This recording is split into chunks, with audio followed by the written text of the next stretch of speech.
आपका जन्म देहरादून में हुआ था।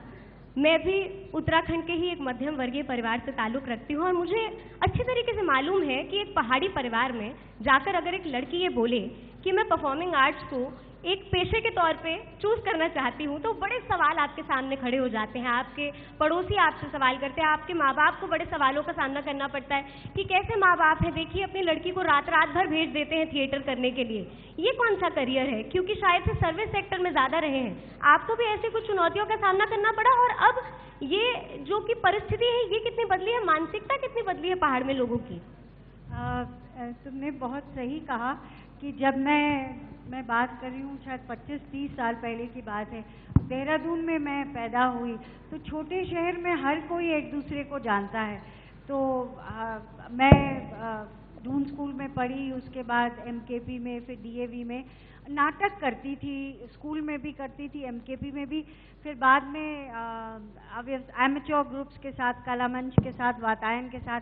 तो दिन भर तो पढ़ाई करती थी, साइंस की पढ़ाई शाम तक चलती है, और शाम को जो 2 घंटे बिताती थी मैं नाटक करने के लिए, हम लोग नेहरू युवा केंद्र होता था, उसमें रिहर्सल साइकिल से जाते थे। साइकिल थी हमारे टाइम पे, आजकल तो सब मोपेड और सब काफ़ी एडवांस हो गया, पर हम लोग 2 पहिया पे चलते थे, एक्सरसाइज भी होती थी, फिट तो रहते थे।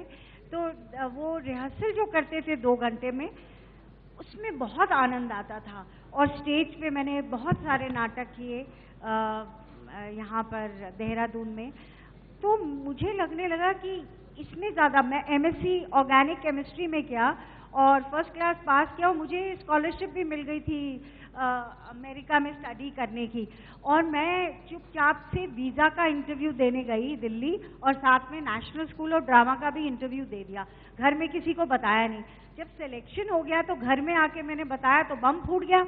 और क्या है, छोटे शहर में हर एक कोई जानता है एक दूसरे को। तो मेरे पिताजी डॉक्टर हरिदत्त भट्ट शैलेश, यहाँ के उत्तराखंड के जाने माने लेखक, और ख़ासकर मुझे लगता है हिंदुस्तान में एकमात्र लेखक है जिन्होंने पर्वतारोहण के बारे में काफ़ी कुछ लिखा है, उन्होंने उपन्यास लिखे हैं। तो मेरे पिताजी को बहुत लोग जानते थे, और उस कारण मुझे भी जानते थे कि भट्ट जी की लड़की, भट्ट जी की लड़की। और मैं डांस भी करती थी, नाटक भी करती थी, पढ़ने में होशियार थी, तो सबको ये था कि भट्ट जी की नौनी तो वाह क्या कमाल है। और जैसे ही ये पता चला कि ये नाटक में जा रही है, तो सबका ये रवैया बदल गया, जो आपने कहा, अरे भाई भट्ट जी की लड़की अच्छी खासी नौनी थी, बताओ दिमाग खराब हो गया, ये क्या करेगी, नाटक करेगी। उस टाइम देहरादून यूपी का पार्ट था, तो मेरे रिश्तेदार भी बहुत सारे लोग आगे थे, वो बोलने लगे क्या भांड नौटंकी करेगी। लेकिन मेरे पिताजी, मैं उनकी बहुत शुक्रगुजार कि वो, क्योंकि वो लेखक थे और वो खुद नाटक करते थे और अपनी संस्कृति को आगे बढ़ाते थे, उन्होंने मुझसे एक बार कहा कि बेटा अमेरिका हुआ हो। लेकिन मैंने पापा से कहा कि हो सकता है 40 साल के बाद मेरे पास पैसा हो, लेकिन मैं ये अफसोस नहीं रहना चाहिए मेरे अंदर कि मेरा जो सपना था वो मैं पूरा नहीं किया। तब मेरे पिताजी ने बोला जाओ बेटा, वो खुद मुझे एनएसडी लेकर गए। तो ऐसे उस टाइम ऐसा था। अब थोड़ा बहुत परिवर्तन आ रहा है, क्योंकि अभी मैंने 4 साल पहले मेरे पिताजी की जब मृत्यु हुई, तो मैंने यहाँ देहरादून में वर्कशॉप करने का आरंभ किया। मैंने कहा मैं कैसे अपने पिताजी को श्रद्धांजलि दूंगी। तो वर्कशॉप में मैं आपको बताती हूँ कि मैंने वर्कशॉप ऑर्गेनाइज की, तो बहुत दूर दूर से और माँ और बाप छोड़ने आए बच्चों को। तो अभी धीरे धीरे लोगों का वो बदल रहा है, क्योंकि हमारे टाइम तो नाटक एक विकल्प था, फिल्म तो सोच ही नहीं सकते थी। मैंने भी नहीं सोचा था कि फिल्म में करियर बनाऊंगी, क्योंकि नॉर्थ की हर लड़की सोचती है कि फिल्म में बहुत बुरी चीज़ है, और हम किसी को जानते भी नहीं थे।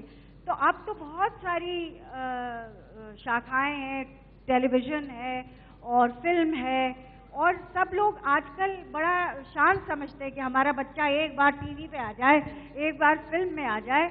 तो आजकल मुझे लगता है थोड़ा बहुत बदल रहा है। नाटक के प्रति तो वही है रवैया, यानी कि बदलाव महसूस किया है आपने? हाँ, थोड़ा सा बदलाव जरूर है, क्योंकि अब लोग प्राउडली कहते हैं कि हाँ भाई हमारा बच्चा वो देखो टीवी में आ रहा है या फिल्म में आएगा, वो चला गया चित्र, लेकिन था उस सीन में। ठीक है।